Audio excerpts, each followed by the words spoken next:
Bom, a próxima aula foi a aula de negociações, né? Também foi uma aula muito interessante, muito dinâmica. Particularmente, eu não tinha muito conhecimento sobre negociações, então foi a partir dessa aula assim, que eu aprendi mais. O que é uma negociação? Segundo foi apresentado na aula. É um meio de se chegar a um consenso, um acordo, através de um compartilhamento de interesses ou uma manipulação. Até eu lembro que teve uma aluna que fez um comentário. Você lembra? Você disse qual é a diferença de negociação e manipulação. É você manipular a pessoa para ela fazer aquilo que é do seu interesse. Praticamente não tem nenhum, né? Muda-se o nome, mas a ideia, no fundo, é sempre a mesma. É você tentar chegar a um senso comum ou o senso que melhor lhe dê vantagens, praticamente. Existem algumas zonas de negociações, né? Por exemplo, eu não posso chegar... Eu tenho um produto para comprar uma casa e ela tem um valor que a gente define como valor de mercado, né? Ou preço no mercado. E assim, por exemplo, é uma casa de 250 mil. Eu não posso chegar oferecendo 500 mil. Não. Tem uma zona adequada para que isso aconteça, né? Que é chamada de BATNA, que é a melhor alternativa num acordo. Então, qual que é a alternativa que eu tenho para oferecer? Quando, dentro da negociação, essa alternativa não há um consenso, não se encontra num ponto comum, eu tenho uma outra zona que é conhecida como a zona de possíveis acordos. Então, o comprador ele faz uma oferta de 250, o vendedor tem uma oferta de 275. Essa diferença é chamada de ZOPA, é a diferença de possíveis acordos. Então, dentro da negociação, eu vou trabalhando para que se chegue num acordo que seja favorável tanto ao vendedor quanto ao comprador. A estratégia da primeira oferta eu achei bem interessante porque muitas vezes dentro de uma negociação as pessoas esperem a outra fazer a oferta pensando que ela vai ter a vantagem de não, vamos ver quanto que ele tem para oferecer e aí eu vou fazer a minha. E muitas vezes não é assim. Muitas vezes numa negociação, se você fizer a primeira oferta, você pode sair beneficiado. Como isso acontece? Primeiro, existem alguns pontos importantes que você precisa saber quando vai realizar uma negociação. Eu preciso ter todo o conhecimento necessário a respeito entre ambas as partes. Ambas as partes têm que saber exatamente o que a outra parte tem a oferecer ou tem a dar. Uma das dinâmicas que foi apresentada nessa aula foi da... Como chamava? Deixa eu ver. Pode ir, professor, só para mim lembrar o nome. Da Salles-Soprano.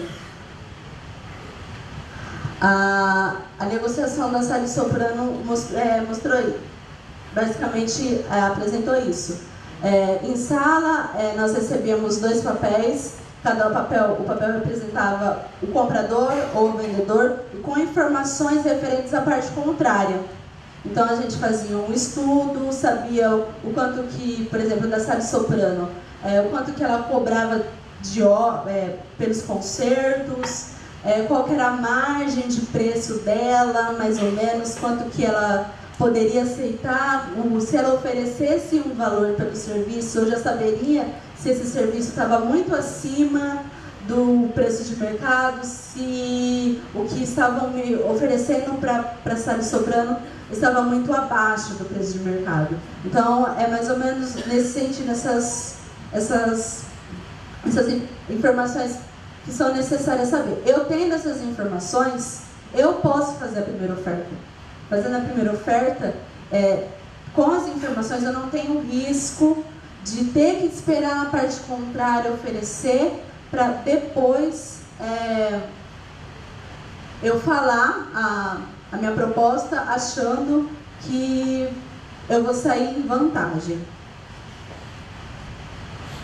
A criação do valor significa criar soluções. Geralmente ela acontece quando você não chegou a acordo nenhum. Então você vai dando valores da negociação, facilidades, enfim, você vai criando um conjunto de opções para que a proposta fique mais interessante e ambas as partes possam chegar num acordo que favoreçam as duas ou favoreçam uma, enfim, mas que se chegue num acordo, né? Que você consiga convencer a outra parte que aquele valor é o valor que está bom para você ou algo que não te prejudique tanto. Alguns elementos da negociação que é importante saber durante, né, que são as alternativas, pode ser feito sem acordos, os interesses, né, que eu já havia falado, que as necessidades que você precisa saber da outra parte na hora da negociação, as opções, que são as possibilidades de valor, os padrões de legitimidade, descobrir qual que vai ser o critério utilizado dentro daquela organização, comunicação, ser o mais transparente possível dentro da negociação, né? Tem aquela questão, se eu mentir ou ocultar um valor, ou tentar fazer alguma coisa assim que você corre o risco de sair prejudicado, entendeu? Às vezes achando que vai se dar muito bem, você corre o risco de sair prejudicado. O relacionamento, gerar uma confiança na parte contrária, para ela saber que aquilo que você está falando é verdadeiramente, está certo. E um compromisso, né? Você ter um alvo dentro daquela negociação e ir até as consequências mais cabíveis. Bom, quando eu já tinha falado, né, a respeito da negociação sobre a SALE soprano, foi uma das apresentadas na sala, e que o objetivo foi encontrar o melhor preço para contratar a SALE, a respeito dos seus concertos. Ambos possuíam informações pertinentes. Então a SALE possuía informações sobre quem queria o serviço dela e a pessoa que estava contratando o serviço dela tinha as informações a respeito dela. Então isso é uma parte muito importante. Antes de você iniciar uma negociação, é muito importante você ter noção, ter todo o conhecimento necessário daquilo que você quer comprar, vender, enfim.